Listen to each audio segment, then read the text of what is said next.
Hello children. ಈ ದಿನದ ವಿಶೇಷ ಏನು? ವಿಶ್ವ ಮಹಿಳಾ ದಿನಾಚರಣೆ ಮಾರ್ಚ್ 8 ವಿಶ್ವ ಮಹಿಳಾ ದಿನಾಚರಣೆ. ಮಹಿಳೆಯರ ಬಗ್ಗೆ ನಾವು ಇವತ್ತು ಅವರ ಗುರುತರವಾದಂತಹ ಸಾಧನೆಗಳನ್ನ ಮಾಡಿರ್ತಕ್ಕಂಥ ಸಾಧನೆಗಳನ್ನ ನಾವು ಗುರುತಿಸಿ ಅವರಿಗೆ ಗೌರವಿಸುವಂತಹ ಒಂದು ದಿನ. ಮಹಿಳೆಯರು ಮಾಡುವ ಸಾಧನೆಗಳನ್ನ ಸಮಾಜದಲ್ಲಿ ಮಾಡುವಂತಹ ಸಾಧನೆಗಳನ್ನ ಗುರುತಿಸಿ ಅವರಿಗೆ ಗೌರವಿಸುವಂತಹ ಒಂದು ಆದ್ಯತೆಯನ್ನು ನೀಡುವಂತಹ ದಿನಾಚರಣೆನ ವಿಶ್ವ ಮಹಿಳಾ ದಿನಾಚರಣೆ ಅಂತ ಹೇಳ್ಬಿಟ್ಟು ಇವತ್ತು ಆಚರಣೆ ಮಾಡ್ತೀವಿ.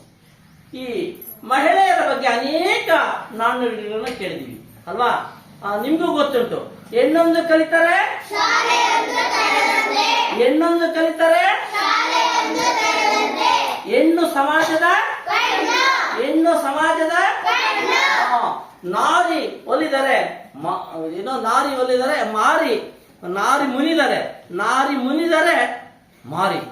ಹೆಣ್ಣಿಗೆ ಸಿಟ್ಟು ಬಂದ್ರೆ ಮಾರಮ್ಮನವ ತರ ಆಗ್ತದೆ, ಆಕೆ ಮನಸ್ಸು ಮಾಡಿದ್ರೆ ದೇವತೆ ಒಲಿದಂತೆ. ಹೀಗೆ ಅನೇಕ ಸಾಧನೆಗಳನ್ನ ಮಾಡುವಂತಹ ಹೆಣ್ಣಿಗೆ ನಾವು ಸಮಾಜದಲ್ಲಿ ಉತ್ತಮ ರೀತಿಯ ಪ್ರೀತಿ, ಗೌರವ, ಆದ್ಯತೆಗಳನ್ನ ಕೊಟ್ಟಾಗ ಈ ವಿಶ್ವ ಮಹಿಳಾ ದಿನಾಚರಣೆಗೆ ಒಂದು ಅರ್ಥ ಸಿಗುತ್ತೆ. ಹಾಗೇನೆ ನಮ್ಮ ಭಾರತದಲ್ಲಿ ಈಗ ರಾಷ್ಟ್ರಪತಿಯಾಗಿರ್ತಕ್ಕಂಥ ವಿಶೇಷ ಸ್ಥಾನಮಾನವನ್ನು ಹೊಂದಿರತಕ್ಕಂಥ ಏನು ಭಾರತದ ಪ್ರಥಮ ಸ್ಥಾನವನ್ನು ಪ್ರಥಮ ಪುರುಷ ಅಥವಾ ಪ್ರಥಮ ಸ್ಥಾನವನ್ನು ಗಳಿಸಿರ್ತಕ್ಕಂಥ ರಾಷ್ಟ್ರಪತಿ ಸ್ಥಾನದಲ್ಲಿ ಯಾರಿದ್ದಾರೆ ಅಂತ ಗೊತ್ತಾ? ಯಾರು? ದ್ರೌಪದಿ ಮುರ್ಮು, ನಿರ್ಮಲಾ ಸೀತಾರಾಮನ್ ಅಲ್ವಾ? ಇಷ್ಟೊಂದು ಹೆಣ್ಮಕ್ಳಿದ್ದಾರೆ. ಅಷ್ಟೇ ಈ ಹಿಂದೆ ಭಾರತದ ಉಕ್ಕಿನ ಮಹಿಳೆ ಅನಿಸ್ಕೊಂಡಿರ್ತಕ್ಕಂಥ ಇಂದಿರಾ ಗಾಂಧಿ ಭಾರತಕ್ಕೆ ಪ್ರಧಾನಮಂತ್ರಿ ಆಗಿದ್ರು.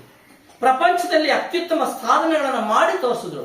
ಅಷ್ಟೇ ಏಕೆ, ನಾವು ಆಕಾಶದಲ್ಲಿ ಹಾರಾಡ್ತಕ್ಕಂಥ ಅನೇಕ ವಿಮಾನಗಳಲ್ಲಿ ಕೆಲಸ ಮಾಡಿದರೆ, ಶಸ್ತ್ರಾಸ್ತ್ರ ಯುದ್ಧ ವಿಮಾನಗಳಲ್ಲಿ, ಮತ್ತೆ ನಮ್ಮ ನೌಕಾದಳದಲ್ಲಿ ಅಲ್ವಾ, ಕಾಲ್ದಳದಲ್ಲಿ, ಪ್ರತಿಯೊಂದು ಕ್ಷೇತ್ರದಲ್ಲೂ ಸಹ, ಶಿಕ್ಷಣ ಕ್ಷೇತ್ರ, ಪೊಲೀಸ್ ಕ್ಷೇತ್ರ, ಪ್ರತಿಯೊಂದರಲ್ಲೂ ಸಹ ಹೆಣ್ಮಕ್ಳು ತುಂಬಾ ಸಾಧನೆಯನ್ನು ಮಾಡಿದ್ದಾರೆ.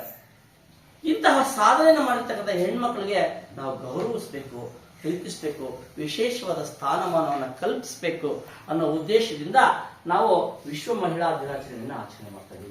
ನೀವು ಅಷ್ಟೇ ಪ್ರತಿಯೊಬ್ಬರು ಸಹ ನಿಮ್ಮ ಅಕ್ಕಪಕ್ಕದ ಹೆಣ್ಮಕ್ಳನ್ನ ಸಹೋದರಿಯಂತೆ ಕಾಣಬೇಕು, ಗೆಳತಿಯಂತೆ ಕಾಣಬೇಕು, ಅವರಲ್ಲಿ ಮಾತೃಸ್ಥಾನವನ್ನ ಕಾಣಬೇಕು, ದೇವತಾ ಒಂದು ಗುಣಗಳನ್ನ ನಾವು ಅವರಿಗೆ ಕಾಣಬೇಕು, ದೇವತಾ ಗುಣಗಳನ್ನ ಅವರಲ್ಲಿ ಬರುವಂತೆ ಮಾಡಬೇಕು.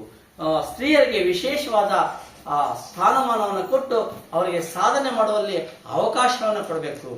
ಹೆಣ್ಣು ನಮಗೆ ಬಾಳಿಗೆ ಹುಣ್ಣು ಅನ್ನೋ ಭಾವನೆಯನ್ನ ಬಿಟ್ಟು ಹೆಣ್ಣು ಸಮಾಜದ ಕಣ್ಣು ಅಂತಕ್ಕದನ್ನ ತೋರಿಸ್ತಕ್ಕಂಥ ಒಂದು ನಿಟ್ಟಿನಲ್ಲಿ ಅವ್ರನ್ನ ಕೊಂಡೊಯ್ಯಬೇಕು. ಇದಕ್ಕೆ ಒಂದು ನಿಜವಾದಂತಹ ಅರ್ಥ ಬರಬೇಕು ಅಂದ್ರೆ ಹೆಣ್ಣಿಗೆ ನಾವು ವಿಶೇಷವಾದ ಸ್ಥಾನಮಾನ, ಗೌರವ ಮತ್ತು ಆದ್ಯತೆಗಳನ್ನ ಕೊಟ್ಟು ಅವರನ್ನ ನಾವು ಗೌರವಿಸಬೇಕು. ಆಗ ಈ ಒಂದು ವಿಶ್ವ ಮಹಿಳಾ ದಿನಾಚರಣೆಗೆ ನಿಜವಾದ ಅರ್ಥ ಸಿಗುತ್ತೆ. ಈ ನಿಟ್ಟಿನಲ್ಲಿ ಪ್ರತಿಯೊಬ್ಬರೂ ಸಹ ಹೆಣ್ಣಿಗೆ ಅವಕಾಶ ಕೊಡಬೇಕು. ಯಾವುದೇ ರೀತಿಯಾದ ಹೆಣ್ಣನ್ನ ನಾವು ಹೀಯಾಳಿಸುವಂತಿಲ್ಲ. ಹೆಣ್ಣನ್ನ ನಾವು ಯಾವತ್ತೂ ಸಹ ಗೌರವಿಸಬೇಕು. ಗೌರವಿಸಿ ನಾವು ಅವರಿಗೆ ಆದ್ಯತೆಯನ್ನು ಕೊಟ್ಟು ಅವರಿಗೆ ಸ್ಥಾನಮಾನಗಳನ್ನು ಕಲ್ಪಿಸಿದಾಗ ಅವರು ಪ್ರತಿಯೊಂದು ಕ್ಷೇತ್ರದಲ್ಲಿ ಸಹ ಉತ್ತಮವಾದ ಸಾಧನೆಯನ್ನು ಮಾಡ್ತಾರೆ, ಮಾಡೋದಕ್ಕೆ ಅವಕಾಶ ಕೊಡಬೇಕು ಅನ್ನೋ ಒಂದು ನಿಟ್ಟಿನಲ್ಲಿ ನಾವು ಈ ದಿನಾಚರಣೆಯನ್ನ ಆಚರಣೆ ಮಾಡೋಣ. ಅರ್ಥ ಆಯ್ತಲ್ಲ? ಎಸ್. ಹೀಗೆ ನಾವು ಸಮಾಜದಲ್ಲಿ ಹೆಣ್ಣಿಗೆ ವಿಶೇಷವಾದ ಸ್ಥಾನಮಾನವನ್ನು ಕೊಡೋದಷ್ಟೇ ಅಲ್ಲ, ಅವರಿಗೆ ಸಾಧನೆ ಮಾಡಲಿಕ್ಕೆ ಅವಕಾಶವನ್ನು ಕೊಡಿಸ್ಬೇಕು. ನಾವು ಈ ಹಿಂದಿನ ಕಾಲ ಒಂದಿತ್ತು, ಹೆಣ್ಣು ಕೇವಲ ಮುಸ್ರೆ ತೊಳೆದಕ್ಕೆ ಮಾತ್ರ ಸೀಮಿತಳು, ಸಂಸಾರಕ್ಕೆ ಮಾತ್ರ ಸೀಮಿತಳು ಅಂತ ಇತ್ತು.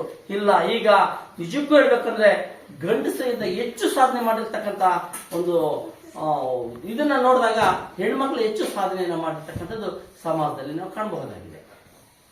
ಹೀಗೆ ನಾವು ಹೆಣ್ಮಕ್ಳಿಗೆ ಪ್ರತಿಯೊಬ್ಬರು ಸಹ ನಮ್ಮದೇ ಆದ ಒಂದು ಮಾತೃಸ್ಥಾನವನ್ನ, ತಾಯಿಗೆ ತಾಯಿ ಸ್ಥಾನವನ್ನು ಕೊಟ್ಟು ಅವರನ್ನ ಗೌರವಿಸಬೇಕು.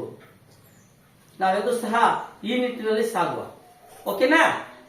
ನೋಡಿ, ಎಲ್ಲರೂ ಸಹ ಪ್ರತಿಯೊಬ್ಬ ಯಾವುದೇ ಹೆಣ್ಣು ಮಗುವಿಗೆ ನಾವು ವಿಶೇಷವಾಗಿರ್ತಕ್ಕಂಥ ಪ್ರೀತಿ, ಆದರತೆ, ಗೌರವನ ಸಲ್ಲಿಸಬೇಕು. ಇನ್ನು ಮುಂದೆ ಅದನ್ನು ನಾವು ಯಾವುದೇ ರೀತಿಯಾದ ಅವರನ್ನು ಅವಕಾಶ ವಂಚಿತರನ್ನಾಗಿ ಮಾಡದೆ ಪ್ರತಿಯೊಂದು ಕ್ಷೇತ್ರದಲ್ಲೂ ಪ್ರತಿಯೊಂದು ವಿಷಯದಲ್ಲೂ ಅವರಿಗೆ ಸಾಧನೆ ಮಾಡಲಿಕ್ಕೆ ಅವರಿಗೆ ವಿಶೇಷವಾದ ಸ್ಥಾನವನ್ನ ಕಲ್ಪಿಸಿಕೊಡೋಣ ಅಂತ ಹೇಳ್ತಾ ಈ ವಿಶ್ವ ಮಹಿಳಾ ದಿನಾಚರಣೆನ ನಾವು ಆಚರಣೆ ಮಾಡೋಣ. ಓಕೆನಾ ಮಕ್ಕಳೇ? Okay, thank you. ಲೈಕ್ ಮಾಡಿ, ಶೇರ್ ಮಾಡಿ, ಸಬ್ಸ್ಕ್ರೈಬ್ ಮಾಡಿ.